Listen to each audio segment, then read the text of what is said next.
क्या आप भी उन लोगों में से हैं जो सिर्फ बेस्ट म्यूचुअल फंड सर्च करके अपनी एसआईपी शुरू कर देते हैं?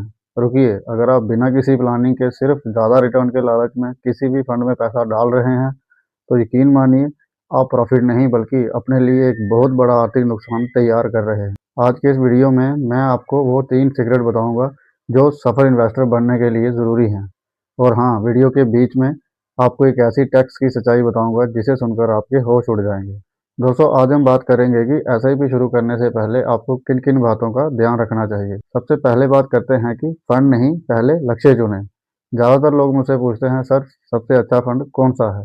मेरा जवाब होता है, ये सवाल ही गलत है। सवाल ये होना चाहिए कि आपका लक्ष्य क्या है। क्या आप अपने बच्चे की 15 साल बाद की पढ़ाई के लिए निवेश कर रहे हैं, या फिर अगले 2-3 साल में कार खरीदने का प्लान कर रहे हैं?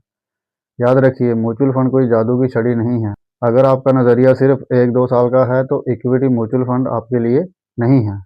कम से कम 5 से 7 साल का समय लेकर चलें। अगर शॉर्ट टर्म 1-2-3 साल का प्लान है तो डेब्ट फंड या हाइब्रिड फंड की तरफ देखें। बिना मैप की गाड़ी चलाएंगे तो कहीं नहीं पहुंचेंगे। वैसे ही बिना गोल के एसआईपी आपको कहीं नहीं ले जाएगी।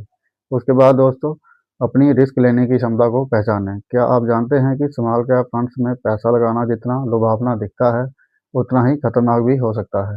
क्यों? चलिए समझते हैं। म्यूचुअल फंड में 3 तरह की कैटेगरी मुख्य होती है। पहली है लो रिस्क।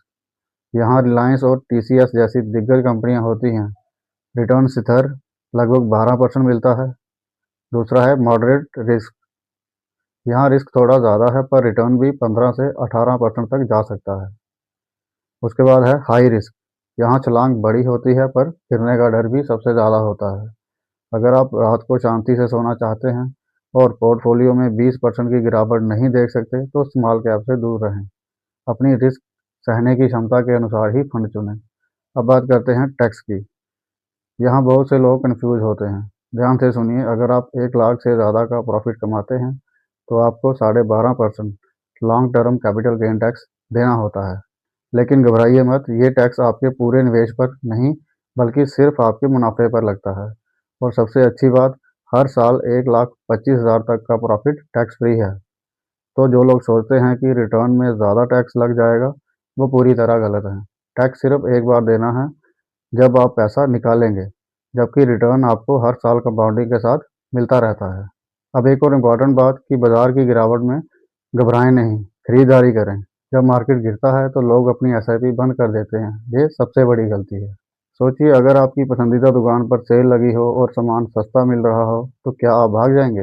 नहीं, आप ज़्यादा खरीदारी करेंगे। म्यूचुअल फंड में भी यही नियम लागू होता है। जब मार्केट गिरता है तो आपको उसी पैसे से ज़्यादा यूनिट्स मिलती हैं। इसे रुपी कॉस्ट एवरेजिंग कहते हैं। इसलिए गिरावट से डरे नहीं, अपनी एसआईपी जारी रखें।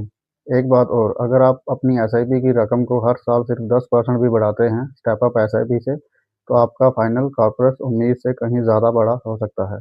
अंत में दोस्तों, खुद डॉक्टर बनने की कोशिश ना करें। एक सर्टिफाइड म्यूचुअल फंड एडवाइज़र की सलाह ज़रूर लें। वो आपके पोर्टफोलियो को समय समय पर रीबैलेंस करते हैं और आपको गलत फंड में फंसने से बचाते हैं।